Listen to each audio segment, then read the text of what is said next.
사랑하는 성도 여러분, 오늘 여러분과 함께 삶의 가장 근본적인 질문 앞에 서고자 합니다. 이 귀한 말씀을 듣기 전에 하나님의 은혜와 진리가 더 널리 퍼져나갈 수 있도록 구독과 좋아요로 저희의 사역에 동참해 주시길 부탁드립니다. 여러분의 작은 손길 하나가 어딘가에서 헤매고 있는 한 영혼에게 다가가는 빛이 될 수 있습니다. 주님의 이름으로 여러분을 축복합니다. 얼마 전 저는 스미스 위글스워스라는 신앙의 선배가 쓴 책을 읽다가 제 마음을 송두리째 흔드는 한 구절을 발견했습니다. 그는 살아있는 믿음과 죽은 믿음에 대해 이야기하고 있었습니다. 처음에는 아주 단순한 개념처럼 들렸습니다. 우리 모두 입으로는 나는 믿음이 있다고 고백하니까요. 하지만 책장을 넘길수록 저는 그가 훨씬 더 깊은 진실을 가리키고 있음을 깨달았습니다. 그것은 하나님의 능력으로 가득 찬 삶과 겉으로는 종교적으로 보이지만 속은 텅 비어버린 삶을 가르는 결정적인 차이였습니다. 솔직히 그 순간 저는 하던 모든 것을 멈추고 제 자신에게 묻지 않을 수 없었습니다. 나의 믿음은 과연 어떤 종류의 믿음인가? 하나님과의 동행 속에서 살아 움직이며 열매 맺고 있는가? 아니면 그저 내 입술에만 머무는 생명 없는 말일 뿐 내 일상을 조금도 바꾸지 못하는 죽은 믿음은 아닌가? 여러분, 살아있는 믿음과 죽은 믿음은 단순히 신학적인 용어가 아닙니다. 이것은 우리가 매일 살아가는 방식 속에서 드러나는 실체입니다. 살아있는 믿음은 숨을 쉬는 믿음입니다. 행동하는 믿음입니다. 주변의 모든 것이 불가능하다고 외칠 때에도 하나님의 말씀을 붙들고 한 걸음 내딛는 믿음입니다. 반면에 죽은 믿음은 결코 표면 아래로 내려가지 못하는 믿음입니다. 말은 하지만 결코 행동하지 않습니다. 듣기는 하지만 결코 순종하지 않습니다. 입술로는 하나님께 동의하지만 삶의 행동으로는 그분을 부인합니다. 더욱 두려운 사실은 많은 사람들이 자신이 죽은 믿음 가운데 걷고 있다는 사실조차 깨닫지 못한다는 것입니다. 겉보기에 충분히 신앙인처럼 보이기 때문입니다. 하지만 인생의 폭풍이 몰아칠 때, 시험이 닥쳐올 때, 순종의 대가가 따를 때 죽은 믿음은 모래성처럼 무너져 내리고 오직 살아있는 믿음만이 굳건히 서게 됩니다. 이것이 바로 제 마음을 깊이 찔렀던 이유입니다. 단순히 나는 하나님을 믿는다 라고 말하는 것만으로는 충분하지 않습니다. 성경의 야고보서 기자는 심지어 귀신들도 믿고 떠느니라 라고 기록했습니다. 그러니 단지 믿는다는 사실 자체가 기준이 될 수는 없습니다. 중요한 것은 그 믿음이 내 안에서 살아 역사하여 나를 순종으로 이끌고 나의 선택을 빚어가며 시련 속에서 나를 강하게 하고 이의 열매를 맺게 하는가 하는 점입니다. 오늘 저는 여러분과 이 질문에 대한 답을 함께 찾아가고 싶습니다. 무엇이 살아있는 믿음이며 무엇이 죽은 믿음입니까? 그리고 어떻게 하면 우리가 하나님을 기쁘시게 하고 인생의 모든 순간에 우리를 지탱하며 영원으로 안전하게 인도하는 바로 그 살아있는 믿음 안에서 살아갈 수 있을까요? 마가복음 11장의 한 장면을 함께 살펴보겠습니다. 예수님께서 예루살렘에 입성하십니다. 성전을 둘러보신 후 제자들과 함께 베다니로 가셨습니다. 다음 날 아침 시장하셨던 예수님께서는 잎사귀가 무성한 무화과나무 한 그루를 보시고 열매를 기대하며 다가가셨습니다. 하지만 가까이 가보니 잎사귀 외에는 아무것도 없었습니다. 아직 무화과의 철이 아니었기 때문입니다. 그때 예수님께서는 그 나무를 향해 직접 말씀하셨습니다. 이제부터 영원토록 사람이 내게서 열매를 따먹지 못하리라. 제자들이 그 말씀을 들었습니다. 그리고 얼마 후 그곳을 다시 지나갈 때 제자들은 그 무화과나무가 뿌리부터 완전히 말라버린 것을 보았습니다. 이것은 평범하게 시드는 모습이 아니었습니다. 보통 식물은 위에서부터 아래로 말라 들어갑니다. 하지만 이 나무는 하나님의 아들이신 예수님께서 말씀하시자 생명의 근원인 뿌리부터 죽어버렸습니다. 이 순간은 믿음에 관한 살아있는 비유가 되었습니다. 예수님께서는 이 사건을 통해 제자들에게 그리고 오늘 우리에게 기도할 때 마음에 의심하지 말고 믿어야 함을 가르쳐 주셨습니다. 그분의 말씀은 충격적입니다. 무엇이든지 기도하고 구하는 것은 받은 줄로 믿으라. 그리하면 너희에게 그대로 되리라. 잠시 여기서 멈추어 생각해 봅시다.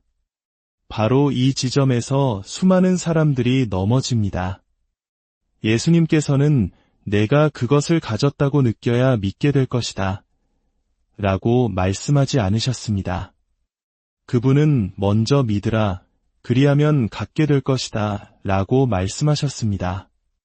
믿음은 감정 위에 세워지는 것이 아닙니다. 믿음은 하나님의 말씀 위에 세워지는 것입니다. 감정은 그 뒤를 따를 뿐 믿음이 반드시 먼저 와야 합니다. 너무나 많은 사람들이 내가 그것을 느낄 수만 있다면 내가 가졌다는 것을 알 텐데 라고 말합니다. 아닙니다. 사랑하는 여러분, 그것은 믿음이 아니라 눈에 보이는 것을 따르는 것입니다. 믿음은 하나님께서 말씀하셨기 때문에 믿는 것입니다. 그러면 증거는 나중에 나타납니다. 아브라함은 눈에 보이는 증거가 전혀 없을 때 하나님의 약속을 믿었고 그 믿음이 그에게 의로 여겨졌습니다. 그렇다면 믿음이란 진정 무엇일까요? 믿음은 수동적인 바람이 아닙니다. 그것은 살아있는 원리입니다. 믿음은 영혼 속에서 역사하시는 하나님의 생명 그 자체입니다. 믿음은 죽음이 있는 곳의 생명을, 연약함이 있는 곳에 강건함을, 속박이 있는 곳에 변화를 만들어냅니다. 그것은 단순한 개념이 아니라 능력이며 행동입니다. 믿음은 보이지 않는 것들을 붙잡아 현실로 가져옵니다. 이것이 바로 성경이 의인은 믿음으로 말미암아 살리라고 말씀하는 이유입니다. 믿음은 우리가 절박할 때만 꺼내 쓰는 도구가 아닙니다. 그것은 성도의 삶을 감싸는 공기와도 같습니다. 하지만 여기서 중요한 사실을 주목해야 합니다. 의인은 믿음으로 살리라. 이 말씀은 만일 당신이 불의하거나 정직하지 못하거나 죄에 집착하고 있다면 믿음으로 살 수 없다는 것을 의미합니다. 믿음과 죄는 조화롭게 공존할 수 없습니다. 죄는 계시를 막고 비전을 죽이며 성령님의 역사를 망칩니다. 해결되지 않은 채 남겨진 작은 죄 하나가 한 사람의 인생 전체를 망가뜨릴 수 있습니다. 이것이 바로 거룩함이 그토록 중요한 이유입니다. 히브리서는 분명히 말합니다. 거룩함이 없이는 아무도 주를 보지 못하리라. 여러분, 거룩함은 선택사항이 아닙니다. 만약 당신이 살아있는 믿음을 원한다면 죄를 양식으로 삼으면서 믿음이 자라기를 기대할 수는 없습니다. 그리스도의 영은 육신의 일이 소중히 여겨지는 곳에서는 왕성하게 활동하실 수 없습니다. 다시 한번 그 무화과나무를 보십시오. 잎은 무성했지만 열매가 없었습니다. 이것은 오늘날 수많은 사람들의 삶을 보여주는 그림입니다. 겉으로는 종교적으로 보입니다. 예배에 참석하고 올바른 말을 하며 기독교인 다운 모습을 꾸밉니다. 하지만 내면에는 아무런 열매가 없습니다. 예수님께서는 잎사귀로 영광 받지 않으십니다. 그분은 열매로 영광 받으십니다. 요한복음 15장 8절은 말합니다. 너희가 열매를 많이 맺으면 내 아버지께서 영광을 받으실 것이요. 어떤 열매입니까? 바로 성령의 열매입니다. 사랑과 희락과 화평, 오래 참음과 자비와 양선, 충성과 온유와 절제, 이것들은 인간의 노력으로 다듬어진 품성이 아닙니다. 이것들은 순종하는 삶 속에서 성령님께서 맺게 하시는 신적인 성품입니다. 이제 우리는 자신에게 정직해져야 합니다. 나는 살아있는 믿음 가운데 살고 있습니까? 아니면 죽은 믿음 가운데 살고 있습니까? 살아있는 믿음은 열매를 맺습니다. 죽은 믿음은 온통 잎사귀뿐입니다. 살아있는 믿음은 변화를 낳습니다.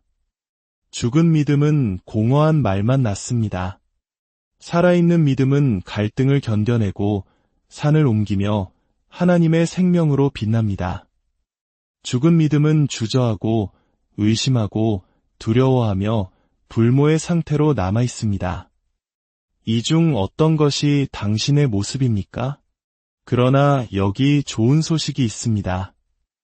하나님께서는 우리가 열매 없는 자로 머물지 않도록 모든 것을 예비해 주셨습니다. 그분은 우리에게 당신의 말씀과 성령님, 그리고 우리를 모든 죄에서 깨끗하게 하시는 예수님의 보혈을 주셨습니다. 당신 스스로를 정결하게 하는 것이 아닙니다. 보혈이 당신을 정결하게 합니다. 당신 스스로에게 능력을 부여하는 것이 아닙니다. 성령님께서 당신에게 생명을 주십니다. 당신이 허공에서 믿음을 만들어내는 것이 아닙니다. 당신이 그분의 말씀을 듣고 믿을 때 하나님께서 당신의 마음에 믿음을 심어주십니다. 로마서 10장 17절은 말합니다.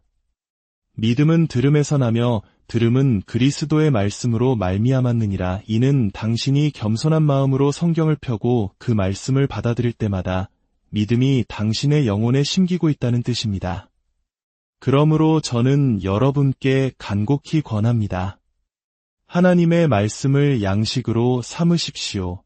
그것이 당신에게 음식보다 더 귀한 것이 되게 하십시오. 여호수아가 밤낮으로 말씀을 묵상하라는 명령을 받았을 때 그에게 약속된 것은 그가 하는 모든 일에서 형통하고 성공하는 것이었습니다. 당신 안에 하나님의 말씀이 풍성히 거하게 할 때 그 말씀은 당신에게 정보를 주는 것을 넘어 당신을 변화시킵니다. 히브리서 4장 12절은 말씀이 혼과 영과 및 관절과 골수를 찔러 쪼개기까지 하며 또 마음의 생각과 뜻을 판단한다고 말합니다. 이는 말씀이 어떤 상담가나 진단보다 더 깊이 들어간다는 의미입니다. 그것은 당신 동기의 은밀한 곳까지 도달하여 당신의 뼈에 생명을 불어넣습니다. 아, 이 얼마나 놀라운 일입니까? 상상해 보십시오. 하나님의 말씀이 실제로 당신의 뼈에 골수를 채우고 관절에 힘을 주며 죽을 몸에 생기를 불어넣을 수 있다는 것을 말입니다. 로마서 8장 11절에서 바울은 예수를 죽은 자 가운데서 살리신 이의 영이 너희 안에 거하시면 그 영이 너희 죽을 몸도 살리실 것이라고 말했습니다. 보이십니까? 믿음은 단순한 이론이 아닙니다. 그것은 당신의 존재 안으로 실제적인 생명과 치유를 가져옵니다. 그리고 잊지 마십시오. 예수님께서는 당신이 마음으로 믿으면 나무가 마를 뿐만 아니라 산도 옮겨질 것이라고 말씀하셨습니다. 생각해 보십시오. 산은 결코 움직일 수 없을 것처럼 보이는 장애물들을 상징합니다. 어려움의 산, 우울함의 산, 죄의 산, 습관의 산, 반대의 산. 이 모든 것들은 거대하게 버티고 서서 너는 결코 나를 넘어설 수 없어라고 말합니다. 그러나 예수님께서는 당신이 마음에 의심하지 않고 믿으면 그 산이 옮겨지리라고 말씀하십니다. 바로 이 지점에서 우리 중 많은 이들이 비틀거립니다. 우리는 산을 바라보고 우리의 인간적인 이성으로 그 크기를 재고는 불가능해라고 말합니다. 하지만 믿음은 우리의 능력으로 산을 측정하지 않습니다. 믿음은 하나님의 말씀으로 산을 측정합니다. 믿음은 내가 할 수 있을까? 라고 묻지 않습니다. 믿음은 하나님께서 말씀하셨는가? 라고 묻습니다. 그리고 하나님께서 말씀하셨을 때 믿음은 그대로 될지어다 라고 선포합니다. 이것이 바로 살아있는 믿음의 핵심입니다. 사랑하는 여러분, 오늘 저는 여러분을 격려하고 싶습니다. 당신 앞에 어떤 산이 서 있든지 두려움 속에 물러서지 마십시오. 당신의 마음으로 믿으십시오. 말씀 위에 굳게 서서 그 산을 향해 선포하십시오. 믿음은 항상 말합니다. 예수님께서는 무화과나무가 마르기를 조용히 바라지 않으셨습니다. 그분은 나무에게 말씀하셨습니다. 그분은 산이 움직이기를 희망하지 않으셨습니다. 그분은 우리에게 산에게 말하라고 가르치셨습니다. 그것이 바로 역사하는 믿음입니다. 많은 사람들이 야고보서와 같은 구절을 읽을 때 저지르는 가장 큰 실수 중 하나는 믿음과 행함을 마치 서로의 적인 것처럼 분리하려는 것입니다. 하지만 진실은 야고보는 행함이 믿음을 대체한다고 말하는 것이 아니며 바울은 믿음이 행함을 대체한다고 말하는 것이 아닙니다. 오히려 두 사람 모두 참된 믿음은 자연스럽게 행함을 낳는다고 말하고 있습니다. 그것은 마치 나무와 그 열매와 같습니다. 나무가 아무리 아름답게 보여도 만약 결코 열매를 맺지 않는다면 당신은 그 나무가 살아있는지 의심하기 시작할 것입니다. 믿음은 뿌리와 같고 행함은 열매와 같습니다. 뿌리가 살아있다면 열매는 맺히게 되어 있습니다. 만약 열매가 없다면 우리는 그 뿌리가 진정으로 살아있는지 아니면 단지 전시품에 불과한지 점검해 보아야 합니다. 다시 아브라함을 생각해 보십시오. 그는 단지 빈말로만 하나님을 믿지 않았습니다. 그의 믿음은 너무나 생생해서 하나님께서 그의 유일한 아들, 약속의 아들인 이삭을 데려가 제물로 바치라고 말씀하셨을 때 그는 주저없이 순종했습니다. 그 순종은 그의 믿음과 별개의 것이 아니었습니다. 그것은 그의 믿음이 진짜라는 바로 그 증거였습니다. 그는 하나님을 너무나 깊이 믿었기에 설령 이삭이 죽는다 해도 하나님께서 그를 다시 살리실 수 있다는 것을 알았습니다. 그것은 얕은 종류의 믿음이 아닙니다. 그것은 흔들리지 않는 하나님의 성품에 닻을 내리고 있기에 모든 것을 걸 수 있는 살아있는 믿음입니다. 이제 그것을 죽은 믿음과 비교해 보십시오. 죽은 믿음은 누군가 나는 믿는다라고 말하지만 그의 행동은 정반대를 보여줄 때 나타납니다. 그것은 의자가 당신을 지탱해 줄 것이라고 믿는다고 말하면서도 결코 그 의자에 앉지 않는 것과 같습니다. 죽은 믿음은 기름 없는 등불과 같고 물 없는 우물과 같습니다. 겉보기에는 유용해 보이지만 정작 필요할 때는 아무것도 공급할 수 없습니다. 이것이 야고보가 행함이 없는 믿음은 죽은 것이라고 말한 이유입니다. 만약 당신의 믿음이 당신을 순종으로, 사랑으로, 당신의 행동으로 하나님을 신뢰하도록 움직이지 않는다면 그것은 말 이상의 아무것도 아니기 때문입니다. 우리는 라합의 이야기에서도 이 사실을 분명히 볼 수 있습니다. 그녀의 상황을 상상해 보십시오. 그녀는 이스라엘 백성이 아니었고 의심스러운 과거를 가졌으며 멸망하기로 예정된 도시 여리고에 살고 있었습니다. 그러나 그녀가 이스라엘의 하나님, 홍해를 가르시고 강대한 왕들을 이기게 하신 그 하나님에 대해 들었을 때 그녀는 믿었습니다. 그녀의 믿음은 단지 말이 아니었습니다. 정탐꾼들이 왔을 때 그녀는 자신의 목숨을 걸고 그들을 숨겨주었습니다. 그 용기 있는 행동이 그녀의 믿음이 진짜라는 것을 증명했습니다. 만약 라합이 단지 당신들의 하나님이 능력이 많으시다는 것을 믿습니다. 라고 말하고는 자신을 구하기 위해 정탐꾼들을 배신했다면 그녀의 말은 아무 의미가 없었을 것입니다. 그러나 그녀의 믿음이 그녀를 행동으로 이끌었기 때문에 그녀는 구원받았을 뿐만 아니라 그리스도의 계보에 오르는 영광을 얻게 되었습니다. 이것이 우리가 붙잡아야 할 차이입니다. 살아있는 믿음은 당신을 변화시킵니다. 그것은 당신을 이전과 똑같은 모습으로 내버려 두지 않습니다. 그리스도께서 당신의 삶에 들어오시면 당신은 아무 일도 없었다는 듯이 계속해서 죄와 증오, 이기심 속에서 걸을 수 없습니다. 내면에서 무언가 변화가 일어납니다. 그리고 그 변화는 밖으로 드러나기 시작합니다. 주변 사람들이 그것을 볼 수 있습니다. 그들은 그것을 설명할 수는 없겠지만 당신이 예전처럼 말하지 않고 예전처럼 행동하지 않으며 예전처럼 살지 않는다는 것을 알아차립니다.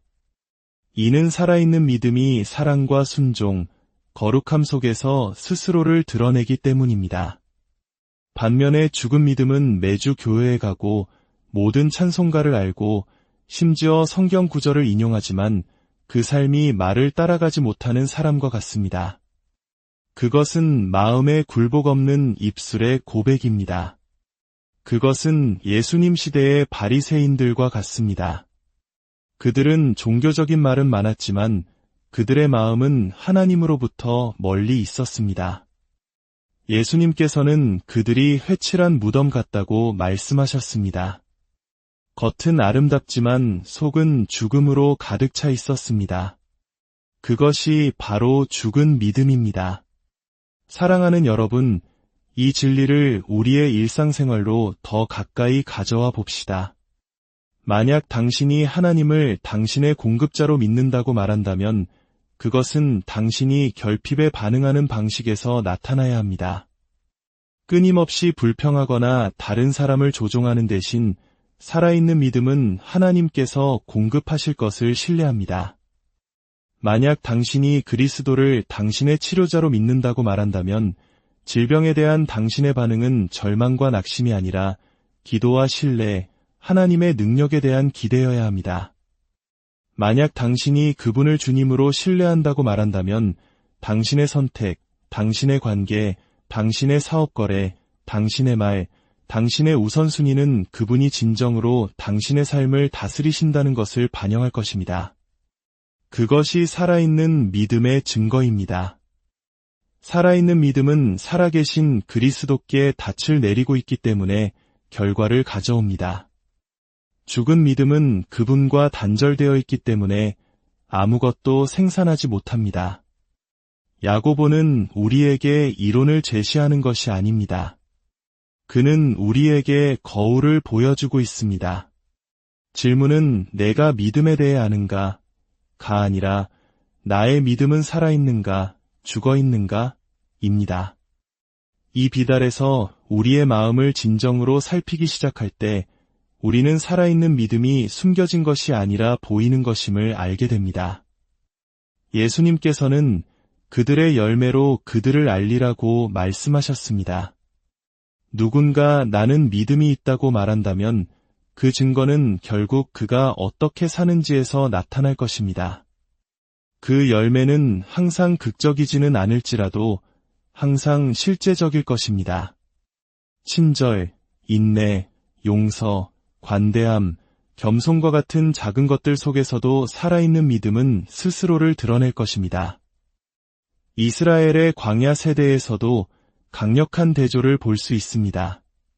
그들은 모두 홍해가 갈라지는 것을 보았고 하늘에서 내리는 만나를 먹었으며 바위에서 솟는 물을 마셨습니다.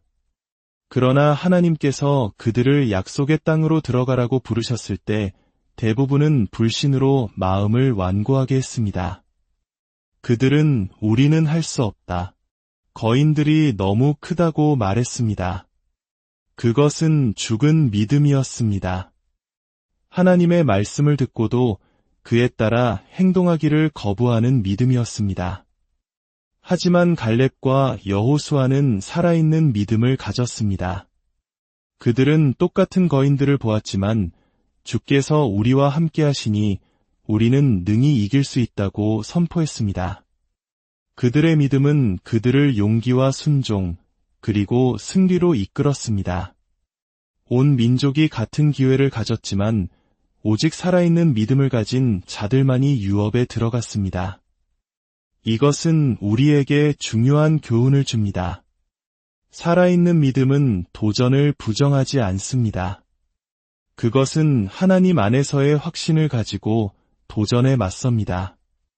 죽은 믿음은 전투가 시작되기도 전에 포기합니다. 살아있는 믿음은 내게 능력 주시는 자 안에서 내가 모든 것을 할 수 있느니라고 말합니다. 죽은 믿음은 너무 어려워, 불가능해, 더 이상 갈 수 없어 라고 말합니다. 살아있는 믿음은 하나님께 눈을 듭니다. 죽은 믿음은 문제에 함몰됩니다. 혈루증을 앓던 여인을 생각해 보십시오. 12년 동안 고통받으며 가진 것을 다 허비했지만 병세는 더 악화되었습니다. 그러나 예수님에 대한 소문을 들었을 때 그녀의 믿음이 살아났습니다. 그녀는 속으로 말했습니다. 내가 그의 옷자락에만 손을 대어도 구원을 받으리라. 그것은 막연한 믿음이 아니었습니다. 행동이 따르는 믿음이었습니다. 그녀는 군중을 해치고 나아가 손을 뻗어 그분을 만졌습니다. 능력이 흘러나왔고 그녀는 치유되었습니다. 만약 그녀가 그래, 그분이 나를 고치실 수 있다고 믿어라고 말만 하고 집을 나서지 않았다면, 그분을 향해 손을 뻗지 않았다면 어땠을까요? 그녀는 병든 채로 죽었을 것입니다. 살아있는 믿음은 약속을 붙잡고 행동합니다. 죽은 믿음은 수동적으로 머물며 결코 움직이지 않고 무언가 일어나기만을 기다립니다. 사랑하는 여러분, 살아있는 믿음은 언제나 순종과 연결되어 있습니다. 하나님께서 말씀하실 때 진정으로 믿는 자는 그 말씀에 따라 행동할 것입니다. 베드로가 밤새도록 허탕을 친 후 예수님께서 그에게 다시 그물을 던지라고 말씀하셨을 때 그는 살아있는 믿음을 보였습니다. 그의 이성은 나는 어부야. 나는 이 바다를 알아. 이것 말이 안 되라고 반박할 수도 있었습니다. 그러나 대신 그는 말씀에 의지하여 내가 그물을 내리리이다 라고 말했습니다. 그 단순한 순종이 그의 배가 가라앉을 셔할 만큼 큰 돌파구를 가져왔습니다. 만약 베드로가 주님이신 것을 믿습니다 라고 말만 하고 행동하기를 거부했다면 그는 기적을 놓쳤을 것입니다. 행동 없는 믿음은 병 속에 담겨있는 씨앗과 같습니다. 잠재력은 있지만 심기지 않는 한 결코 자라지 않을 것입니다. 어쩌면 우리 한국의 많은 성도님들께서는 전쟁의 폐허 속에서 그리고 혹독한 가난 속에서 오직 하나님 한 분만 의지하며 교회를 세우고 가정을 지켜냈던 우리 부모님 세대의 그 살아있는 믿음을 기억하실지도 모릅니다. 그것은 이론이 아니었습니다. 그것은 굶주린 배를 움켜쥐고 드리는 새벽 기도였고 달아빠진 성경책을 붙들고 흘리는 눈물이었습니다. 그것이 바로 행함으로 증명된 살아있는 믿음이었습니다. 하나님께서는 우리가 스스로를 증명하기 위해 애쓰라고 부르시는 것이 아닙니다. 그분은 우리가 그분께 완전히 굴복하여 우리의 믿음이 그분의 성령을 통해 활성화되도록 부르시는 것입니다. 행함은 구원을 얻기 위한 수단이 아닙니다. 그것은 구원의 자연스러운 열매입니다. 나무는 열매를 맺기 위해 몸부림치지 않습니다. 그저 흙에 뿌리를 내리고 생명을 빨아들이면 열매가 맺힙니다. 마찬가지로 우리가 그리스도 안에 거할 때 순종과 사랑, 거룩함과 섬김의 열매가 자연스럽게 흘러나옵니다. 살아있는 믿음은 인간의 노력이 아니라 우리를 통해 흐르는 신적인 생명에 관한 것입니다. 세상은 더 이상 공허한 말을 듣기 위해 기다리고 있지 않습니다. 세상은 증거를 보기 위해 기다리고 있습니다. 살아있는 믿음을 가진 교회는 무시될 수 없습니다. 살아있는 믿음을 가진 성도는 숨겨질 수 없습니다. 예수님께서는 너희는 세상의 빛이라. 산 위에 있는 동네가 숨겨지지 못할 것이요 라고 말씀하셨습니다. 빛은 본성적으로 빛납니다. 스스로를 광고할 필요가 없습니다. 살아있는 믿음은 어두운 곳에서 빛납니다. 다른 사람들이 두려워할 때 당신은 하나님을 신뢰하기에 평온합니다. 다른 사람들이 원한을 품을 때 당신은 그리스도께서 당신을 용서하셨기에 자유롭게 용서합니다. 다른 사람들이 포기할 때 당신은 하나님의 약속이 확실함을 알기에 앞으로 나아갑니다. 그것이 바로 살아있는 믿음과 죽은 믿음의 차이입니다. 초대 교회의 삶 속에서도 우리는 이 진리를 발견합니다. 위협을 받았을 때 그들은 모여서 기도했습니다.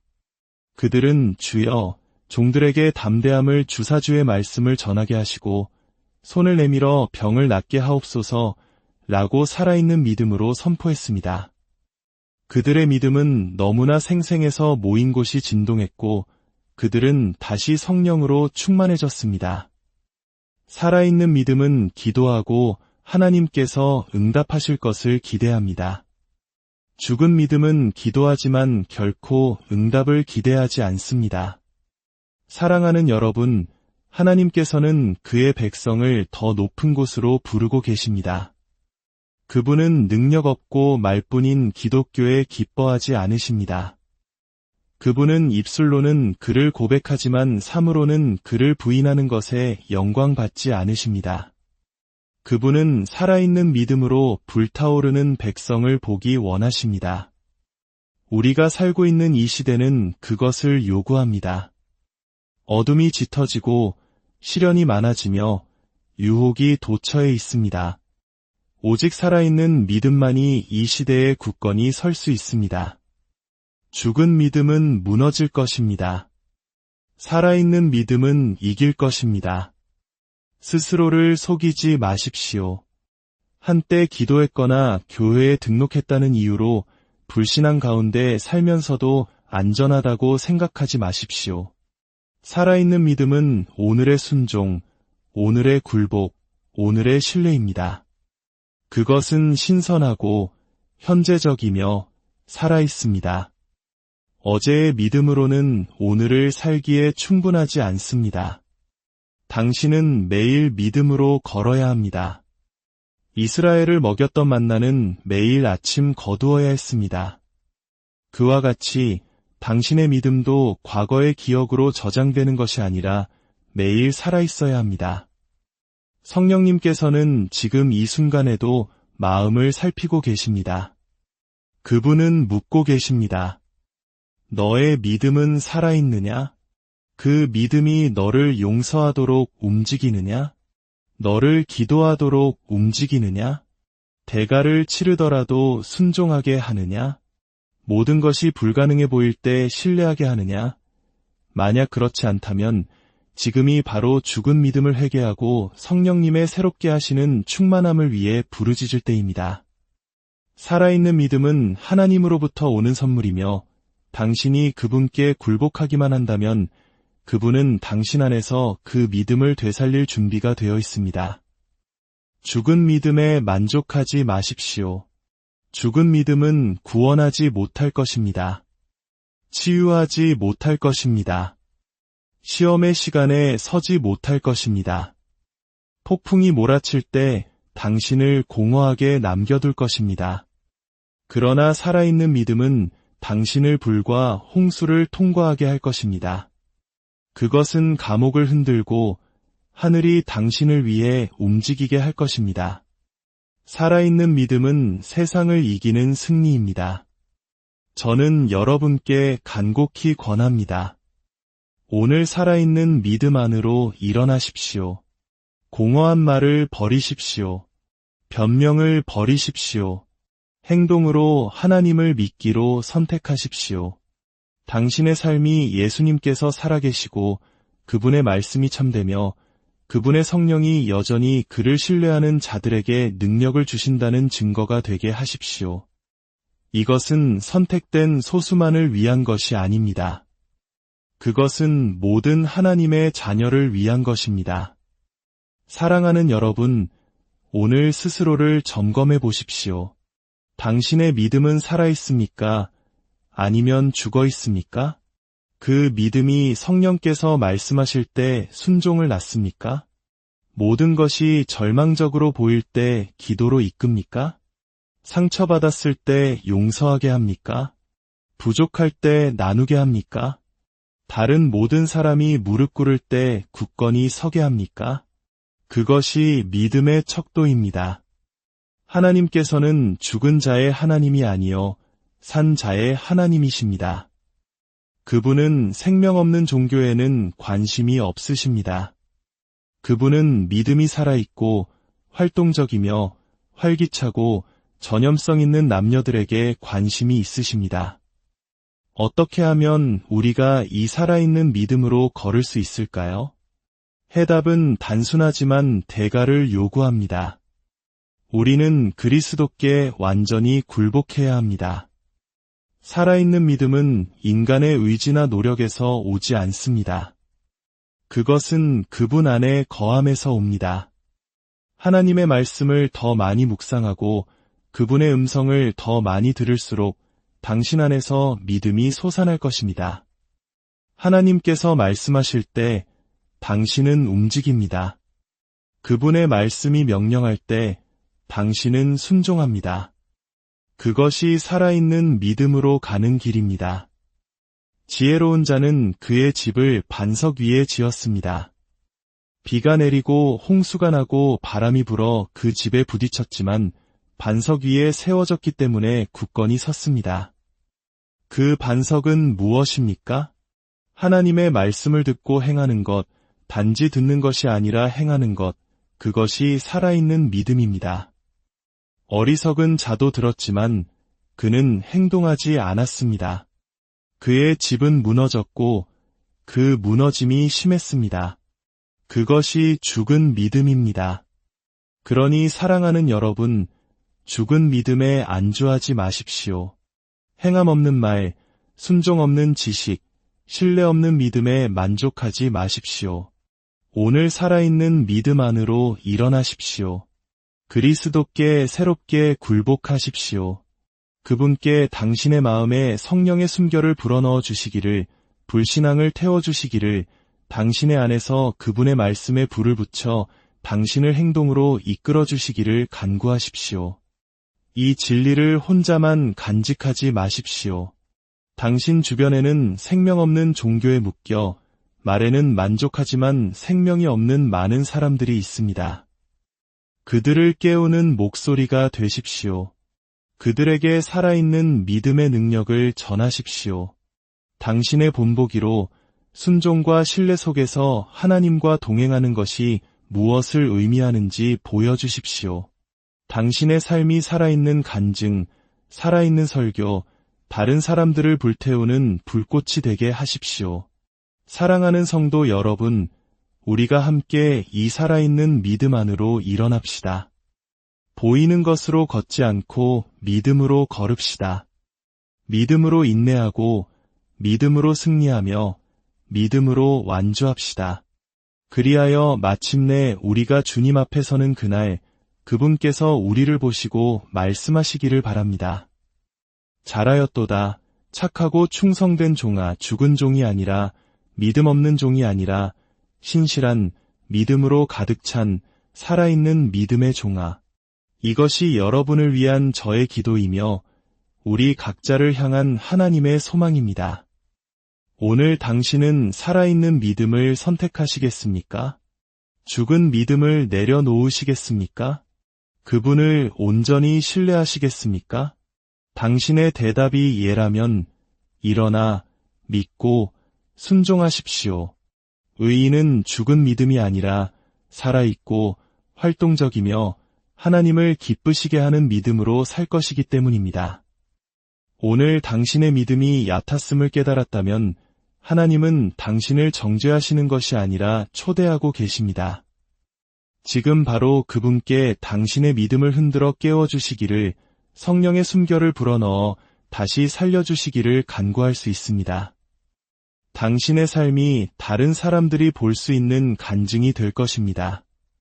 당신의 믿음은 더 이상 공허한 말이 아니라 하나님의 능력을 보여주는 살아있는 증거가 될 것입니다.